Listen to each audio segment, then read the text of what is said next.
Magandang umaga sa inyong lahat, tanghaling man hapon o gabi. Ako po si Brother John ng Carayaw, ako'y pananampalatayang katotohanan. At sa mga kababayan ko na, again, nasalanta na naman ng mga pagbaha, bagyo. At awang-awa ako doon sa mga taong, lalo na mga matatandang babae, mga bata, inakita nila yung bubungan, ang dulas nun matarik yun. Nakakaano, bakit gano'n na nangyayari?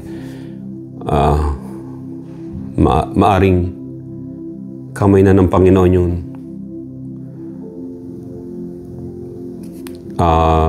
Dahil sa kamay na ng Panginoon o sa daliri ng Panginoon, meron na siyang pinapahiwatig. Sunod-sunod nakita ko yung mga sasakyan, nagpatungan na. Parang binagsakan ng Hiroshima bomb. Yung Visayan region. At hindi lang yan, pati yung mga bumabaha sa Metro Manila. Grabe, hindi ganun dati. Naging mas grabe pa. Pero sa iba parang normal na lang Parang baliwala, parang wala nang konsensya. Alam natin ang the biggest enemy ng mga kataong bayan ay yung mga politikong nagnakaw. Tsaka yung mga nasa departamento ng gobyerno. At saka yung mga kasabuan nilang mga contractors. Talaga At sasabihin ko sa inyo, yung mga tao na yon, they belong to the religions, either Roman Catholic, either Iglesia ni Cristo ni Manalo, either born again, Protestant, or either mga cults na religion dyan. They belong to those. Bakit ang lakas ng loob nilang magnakaw ng pera ng gobyerno? Kasi malakas ang loob nila dahil iniimbitahan ng mga simbahan para magsalita o mag-preach sa kanilang sambahan. At natural, dahil may perang dala galing sa nakaw, bibigyan ngayon yung simbahan o yung isang leader na babayaran. Kaya, tandaan ninyo, ang mga religion, yan ang kaaway ng Panginoon Kristo, kalaban niya. Naalala ninyo yung nung nabubuhay ang Panginoon nung siya ay nangaral nung about 30 AD, pinagtulungan siya ng tatlong malalaking religion doon. Ang Sanhedrin, ang grupo ng mga Pharisees, mga Pariseo, pangalawa mga Sadduceo, pangatlo mga Essenes, mga Essenes na mga religious na katao. They all against Jesus Christ. Against sa Kanya talaga. Kasi ang pinangaral ng Panginoon ay hindi religion, kundi relationship dapat natin sa Panginoon. Ang tunay na Diyos ang pinangaral niya. Ang tunay na kaligtasan sa pamamagitan niya na salita na nagkatawang tao. Bugtong na anak ng Diyos na buhay na nagkatawang tao. So, balit hindi matanggap yon ng mga religion. Kaya in the Bible, you cannot see in the Bible, even in any single verses, that religion is the way for salvation. Ang sabi ng John chapter 14 verse 6, Jesus said, I am the way, the truth, and the life. And no one, any single soul will enter the kingdom of heaven except through me, sabi niya. Sa pamamagitan niya dadaan. Walang makakapasok sa langit kundi sa pamamagitan lamang ng Panginoon. Hindi sa pamamagitan ng anumang nagtatag ng religion sa buong mundo o nagpundador ng isang iglesia o samahan. Wala doon. Malinaw na sinabi ng Panginoon, I am. The word I am in the Bible, maging sa panahon ni Moses, ay nagpakilala ang Diyos na I am. And Jesus Christ said, I am. God, I am, God is the way. Jesus Christ said, I am, God is the truth. Jesus Christ said, I am, God is the life. There is no religion. The only way na tayo ay magkakaroon ng salvation and access at papapasukin sa kaharian ng Diyos, sa kanyang eternal kingdom, ay through Jesus Christ, the great I am. Jesus said, before Abraham was born, I am. Jesus is the only way, not one of many ways. Jesus is the only way. Jesus is the only truth, not one of the truth. Jesus is the only life, not one of many life or lives. Si Jesus Christ lang ang author ng daan. He made a way for us to escape hell and destruction and punishment. That's why Jesus Christ came into this world to save us. Yun ang message. Why Christ our Lord said, I am the way, the truth, and the life. So that we can escape the eternal punishment in hell. Sabi ng 1 Timothy chapter 2 verse 5, for there is one God and one mediator between God and man, the man Christ Jesus. There is only one God, not two, not three, not four, not many. There is only one God. But this only one God that Christ, our Lord Jesus Christ said, na tinawag niya, Father, my Father, Abba Father. And then the Holy Spirit that He promised na darating pag umakita sa langit. They are three persons of one Godhead. The Father, the Word, which is our Lord Jesus Christ, and the Holy Spirit. And these three are one. Ang mediator sa Ama, not the Holy Spirit. Ang God the Father cannot mediate between the sinner and Him. He needs a mediator.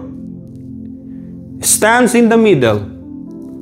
At yung mediator na yon na kinakailangan ay bumaba as man, magkatawang tao. That's why Jesus Christ is the perfect mediator between God and man. 1 Timothy chapter 2 verse 5. At ang sabi rito, Jesus Christ, He is our mediator. He is our mediator. Tandaan nyo, Jesus is the only mediator. He is the Alpha and Omega na mediator na wala nang darating pa. Between God and man, He is our mediator. And this mediator, the man Christ Jesus.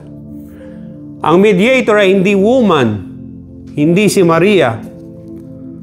Ang mediator ay man na si Jesus Christ. Man na tao na si Jesus Christ. Taong si Jesucristo because He became flesh. The Word became flesh. John chapter 1 verse 1 hanggang verse 2. In the beginning was the Word, and the Word was with God, and the Word was God, and the Word became flesh.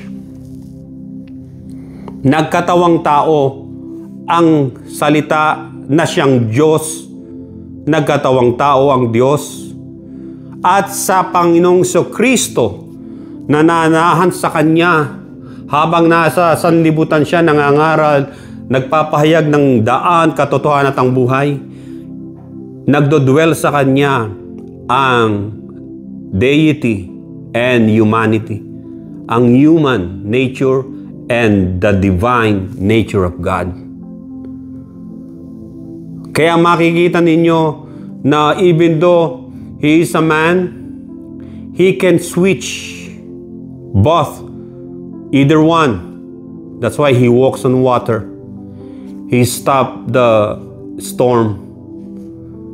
He raised up the dead. Nagpagaling na maraming may sakit. At hindi lang yun. Marami siyang miracles na ginawa. Nagpakain ng maraming mga nagugutom na tao. Gumawa ng mga himala. Only God can do that. Not man. But when He was dying on the cross, He never switched anymore doon sa kabilang side na divine or deity. He died as a perfect Lamb of God, as Son of Man. Ang ipinako sa krus ng Kalbaryo ay ang human side ng Panginoon na man, not His divine side, because you cannot crucify the Almighty God. You cannot crucify a deity o ang Diyos.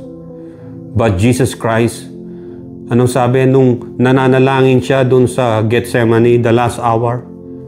Pinalakas siya ng angel. Marami nagsabi, ano kaya sinabi ng anghel sa kanya, ng anghel?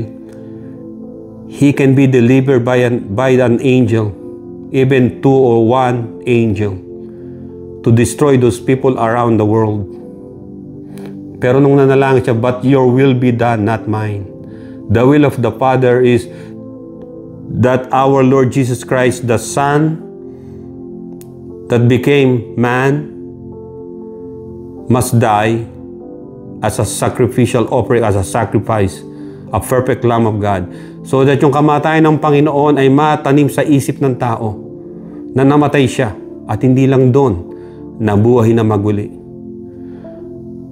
The only person as man, Jesus Christ, na bumalik na maguli mula sa mga patay o nabuhay na maguli ay siya lang. Because He preached about the eternal punishment in hell.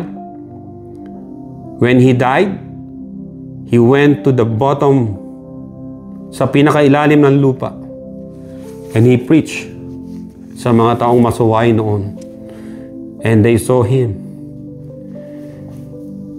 But for those people, they're too late. He visited hell. You know why? When Christ died, He went straight to hell to dislodge o ibagsak ang lahat ng sin and punishment na nakuha niya sa kanyang katawan, sa kanyang soul, at ibagsak doon. And then He preached to all sinners na nandun. Dahil hindi sila gumawa ng matuwid at hindi nanampalataya na merong darating na Messiah. At ang kinuha ng Panginoon ay yung nandung sa side ni Abraham bosom, nung nabuhay siya. Dinala niya sa langit ang mga tao na yun. Kaya dito makikita natin dito na si Jesus Christ lang ng mediator, not the founder of any religions. Jesus Christ came into the world not to found any or not to build any religion. Hindi. Ang sinabi ng Panginoon ay about salvation, that He is the way, the truth, and the life. No other religion can save you. Because ang Savior ay mediator between God and man. Tunay na mediator, buhay na buhay, hindi ang religion. Kahit sabihin nila ang Diyos nila ay si Kristo sa religion na yun, but actually, not the real Christ. Not the real Jesus. Si Jesus Christ na kilala nila ay lesser. Ang makapangyarihan sa kanila yung founder nila. Si Jesus Christ ay kinukutya. Ang leader nila minumutya, mutyang-mutya. Kaya makikita natin na gano'n. Ayaw nila kay Jesus Christ na Son of the living God, that God became flesh, became man. Kaya si Jesus Christ lang ang daan. He is the way para tayo makaakyat sa langit at maligtas. He is the truth. Para tayo ay matuto at magpatuloy sa Kanya, maunawaan natin ang signs and wonders ng Panginoon, ang mga kaalaman ng Panginoon na nagmumula sa Kanya sa pamamagitan ng Holy Spirit. And He is the truth, upang tayo mabuhay sa katotohanan, hindi sa kasinungalingan, na ang katotohanan lamang ay ang author nito ay ang Panginoong Kristo. Walang anumang kasalanan o pagsisinungaling na natagpuan sa Kanyang bibig, ang sabi ng banal na kasulatan at patotoo ng maraming tao. Sa silong ng langit, ang pangalan lamang ng Panginoon ang ibinigay. Acts chapter 4 verse 12, there is salvation. Merong kaligtasan. At ang kaligtasan na ito ay wala sa iba. For there is no other name under heaven given among men by which we must be saved. Only the name of our Lord Jesus Christ. Only in the name of Christ.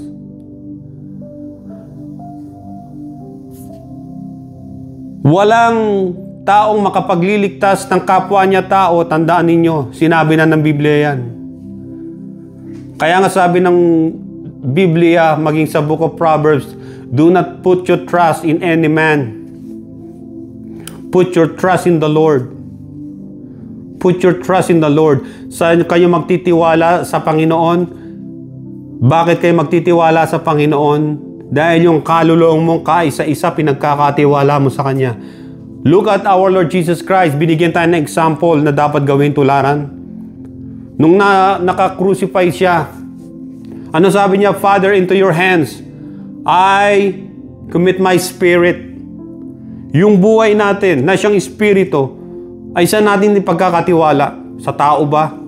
Sa politiko ba? Sa religion ba? Kay Jesus. Si Jesus Christ dumating dito para palayain tayo sa chain, sa tanikala ng mga religion. Si Jesus Christ, pag tinanggap natin, ay hindi niya itinatatag ang religion sa atin, kundi tayo ay napapabilang sa Kanyang tunay na iglesia na nasa kalangitan. Wala rito sa lupang iglesia niya. Walang iglesia dito. Ang naririto ay ang mga kasinungalingan ng mga tao na binuo nila sa pamamagitan ng pagtatatag ng kanilang mga religion o samahan. Ang mga pananampalataya natin sa Panginoon, ang sabi ng Biblia, ay katulad ng mga saints na nandun sa langit at dinamitan na ng Panginoon ng mga puting damit. White robes ang sabi. Ganun po tayo. Kapag tinanggap natin ang Panginoon bilang tagapagligtas, ay tayo napapabilang sa Kanyang mga iniligtas na nasa langit. Although nasa lupa pa rin tayo, nasa earth tayo. But when we die, when we fly away to heaven, heaven-bound po tayo. Hindi religion ang makapagliligtas sa inyo, kundi si Jesus Christ, the Son of the living God. Si Jesus Christ na umakit na sa langit at siya'y nakamasid sa inyo. Tinitignan kayo. Tinitignan tayong lahat. At ang sabi ng Biblia, mapalad ang tatanggap sa Panginoon from now on. Blessed is the man whose God is the Lord.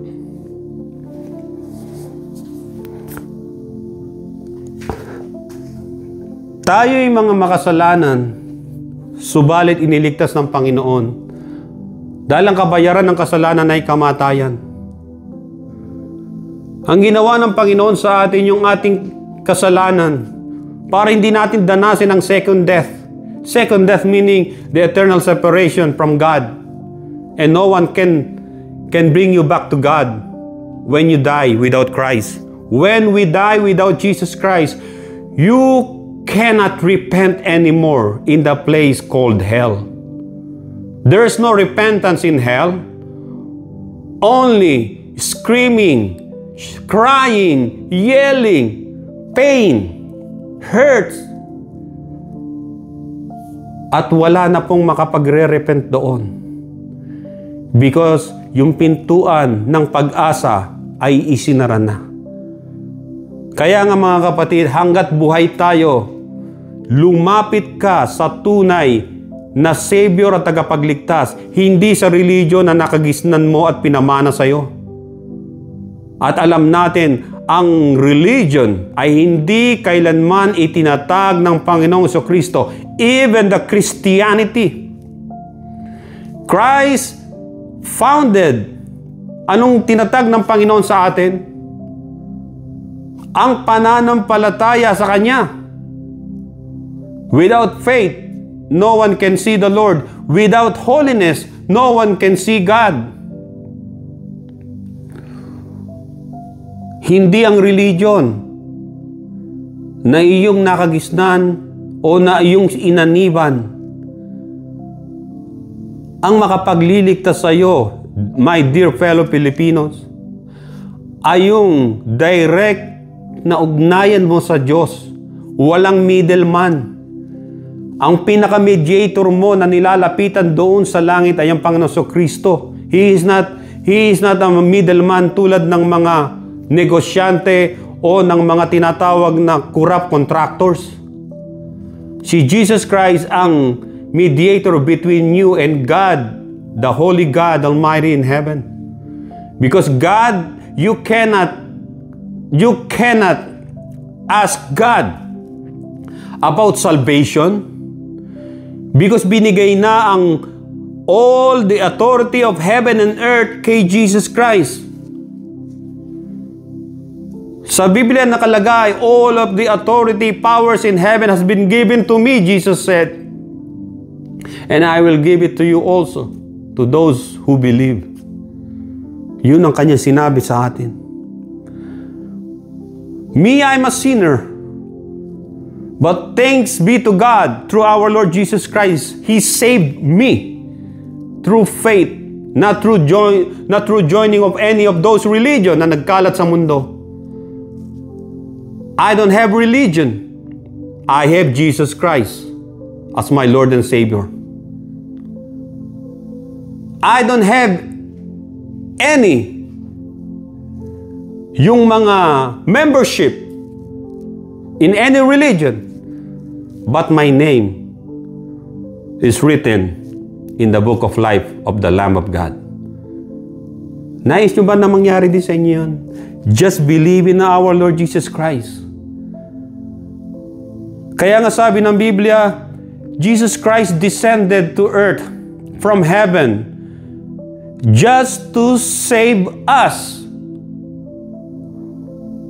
from the fiery hell. Hell is real and hell is a state, is a place of torment.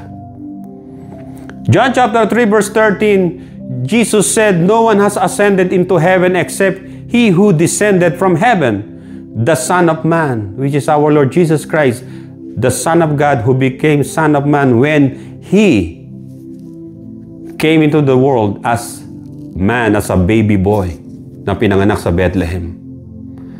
Son of God because He is the Word of God. Son of Man because He was born as a man,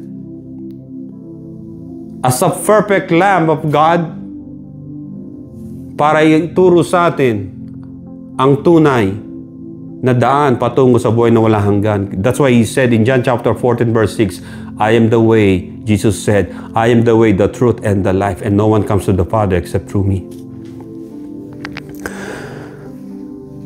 John chapter 6 verse 38, Jesus said also again, "For I have come down from heaven." For what? Anong dahilan kung bakit siya bumaba from heaven? Para sa iyo. God saw your unformed body. God knew you.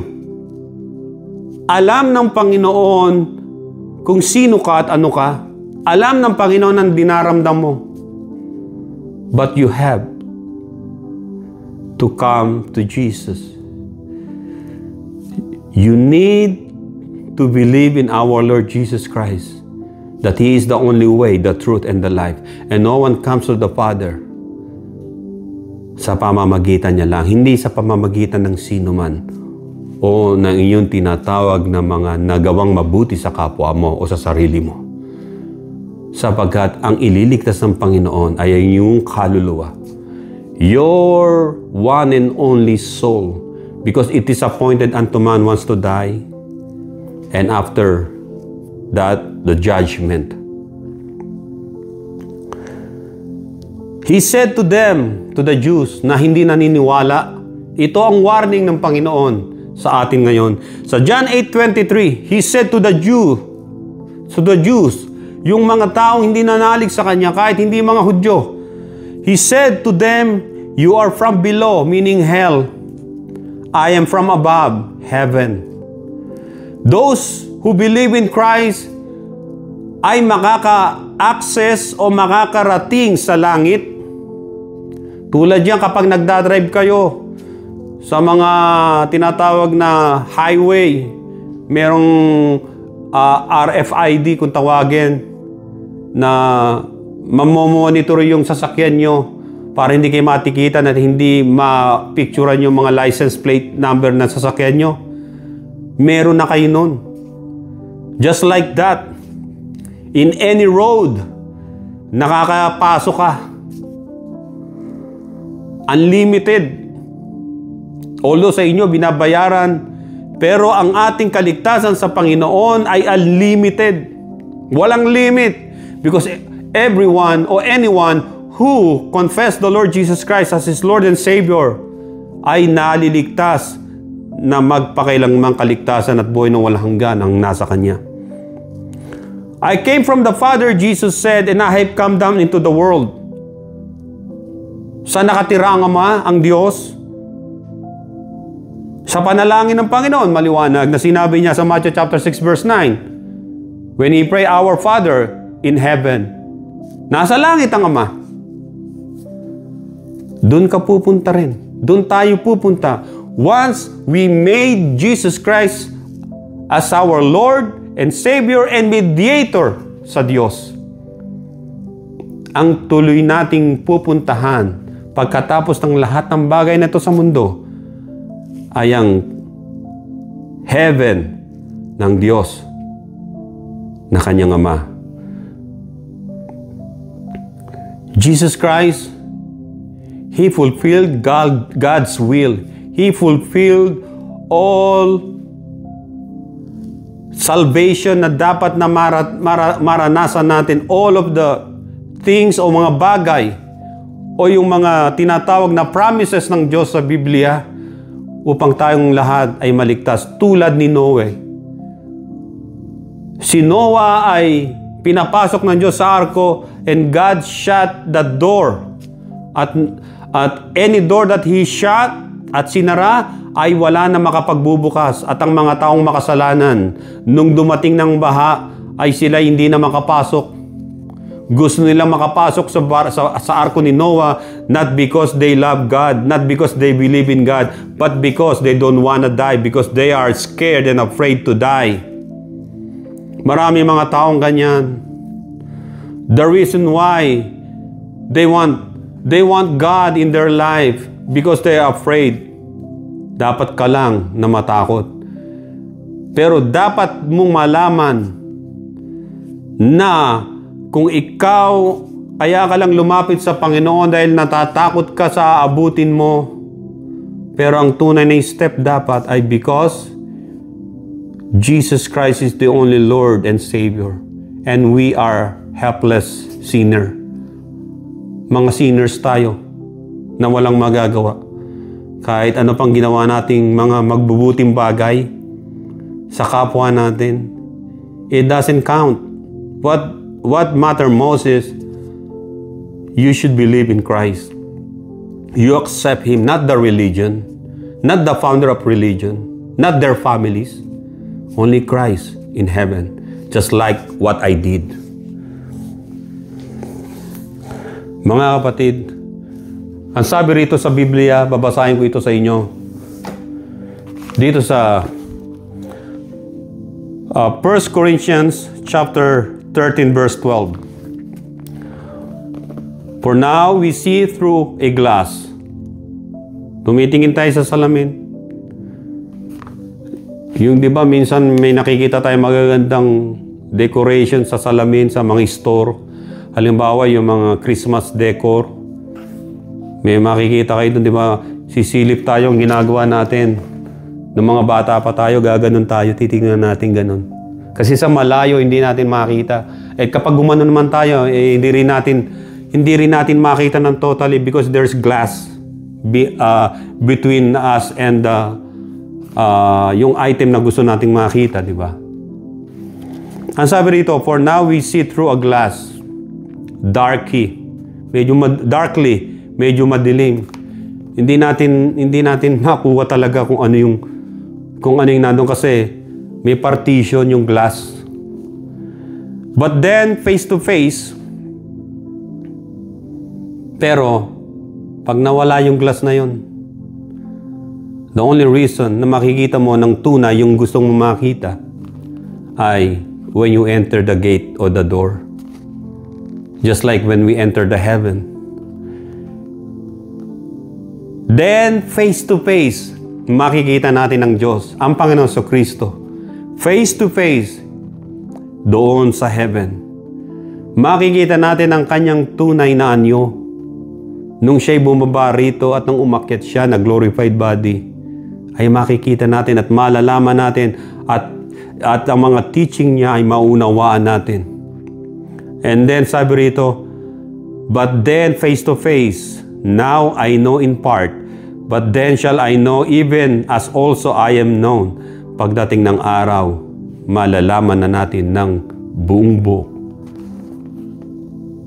ang naging misyon ng Panginoon.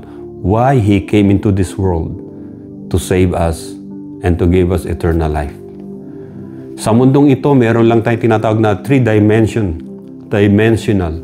Pero doon sa kalangitan, dahil ang new heaven and new earth ay merong 4 sides, 4 square, and then 4-dimensional. And when we can walk to the future and we can go back to the past at papaunawa ng Panginoon kung bakit niya nilikha ang heaven and earth at yung original earth at yung mga other planets and universe, because it's all 4-dimensional na nakakalakad na tayo magpakailanman. At yung tinatawag na new heaven and new earth na yon ay may 4 sides. Ibig sabihin, just like a big room na malaki and even greater than the universe itself na nag-e-expand. Sa mga kapatid, ang pangako ng Panginoon sa atin ay buhay na walang hanggan. When we say buhay na walang hanggan, hanggat tayo ay nasa piling ng Panginoon, ayun ang buhay na walang hanggan. Hanggat nandito tayo sa sanlibutan, pansamantala ang buhay natin. But when we die with Christ, namatay tayo in Christ, and with faith in our Lord Jesus Christ, when we die in Christ, ang sabi sa Revelation, mababasa ninyo doon, na mapalad sa ngayon ang mga namatay na kay Hesus Kristo, sabagkat makakamit nila ang buhay na walang hanggan. Ang kaligtasan natin ay sa Kanya lamang nagmumula. Ito ay tinatawag na parang treasure na nakita ninyo. At nung makita ninyo at nahawakan, nakakuha kayo ng tinatawag na great treasure. Tulad halimbawa ng diamonds o pearls. At higit pa ron, ang kaharian ng Panginoon, ang buhay ng walang hanggan, na higit pa sa mga diamonds and pearls and gold. Sapagkat kapiling na natin ng Panginoon at we will see God face to face. Tanggapin nyo lang ang Panginoon sa inyong mga puso. Sa oras na ito, inaanyaya ko kayo na tanggapin ninyo ang Panginoon sa inyong mga puso bilang Panginoon tagapagligtas. Sa simpleng panalangin lang ng pagtanggap sa Kanya, Ipikit natin ating mga mata at tayo manalangin. Sabihin natin, Panginoon Kristo, sa oras mong ito, ako po'y nananampalataya na at pinagkakatiwalangit ka bilang Panginoon at tagapagligtas. At sa oras na ito, tinatanggap kita sa aking puso, buhay at isip na ikaw ang aking Panginoon tagapagligtas. Panginoon, isulat niyo po ang aking pangalan sa Book of Life na nasa langit, na nasa iyong mga kamay, Panginoon Kristo. At sa oras na ito, ako, Panginoon, ay iyong banalin at puspusin ng iyong kagalakan ng kaligtasan na pinagkaloob sa akin. Maraming salamat. Ikaw ang aking Panginoon tagapagligtas, Panginoong Kristo. Salamat po. Ito po ang aking samot panalangin sa iyong pangalan lamang, Panginoong Jesus. Amen. Amen. Mga kapatid, kung ginawa niyo yun, ay isang magandang araw yun na para ang buhay natin ay maibigay sa Panginoon sa Kanyang paglilingkod sa pamamagitan ng ating pagpupuri sa Kanya, sa ating mga sariling pamamaraan, sa ating tahanan, sa ating mga silid, at pagbabasa ng Kanyang salita at pag-awit sa Kanya. At hindi lang yon, maging sa pagpapatawad sa ibang tao, pagtulong sa kapwa natin, sa mga alam nating mga unfortunate ng mga tao. God bless inyo lahat. At lagi natin tandaan na laging may buhay tayo at may pag-asa sa pangalan ng Panginoon. Ito ang inyong kapatid sa mananampalataya na si Brother John ng Karayoke Pananampalataya at Katotohanan. God bless po. To God be the glory in Jesus' name. Amen and amen.